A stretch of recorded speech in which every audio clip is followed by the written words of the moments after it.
সর্বোচ্চ চূড়ায় পৌঁছানোর জন্য সুন্দর জীবন ব্যবস্থা রেখেছেন, অথচ আমরা তা থেকে আমরা গাফেল।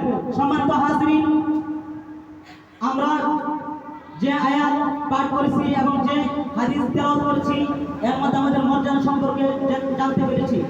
এই জাতি যদি সফলকাম হতে চায় এবং সম্মানের সর্বোচ্চ চূড়ায় পৌঁছাতে চায়, তার জন্য দ্বীনি ইলম শিক্ষা করা ব্যতীত আর কোনো পথ নেই।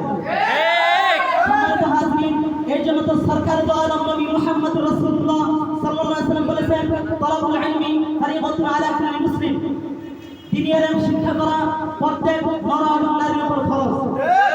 ইমাম রব্বুল আলামিন নিকট পছন্দনীয় একমাত্র ধর্ম হলো ইসলাম।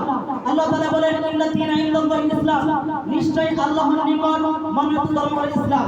আল্লাহ তাআলা আরো বলেন, ওয়া রাদিতু লাকুমুল ইসলাম দীনা, আমি ইসলামকে তোমার জন্য মনোনীত করেছি। অর্থাৎ ইসলাম আল্লাহ তাআলার নিকট একমাত্র পছন্দনীয় ধর্ম হলো ইসলাম।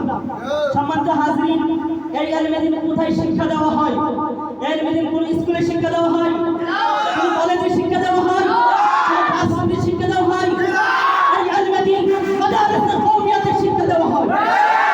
সম্মানিত হাজরিন, আমি আপনাদের সামনে একটি মিসাল পেশ করব। এই মিসাল থেকে আপনারা বুঝতে পারবেন দ্বীনি ইলম কোথায় শিক্ষা দেওয়া হয়। সম্মানিত হাজরিন, আপনারা আমাদের সাথে একটু কথা বলেন। আপনারা সবাই দুধ পাচ্ছিলেন, বসেন। আপনারা সবাই দুধ পাচ্ছিলেন, দুধ ছিলেন না? কি তৈরি হয়? কি তৈরি হয়? দই তৈরি হয়, মাখন তৈরি হয়।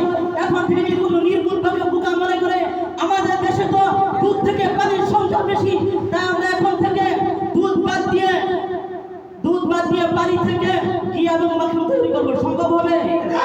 এখন থেকে শুরু করে কিয়ামত পর্যন্ত যদি হাজার হাজার মানুষ লাগিয়ে চেষ্টা করা হয়, এক ফুটা ঘি বা মাখন তৈরি করা সম্ভব হবে না।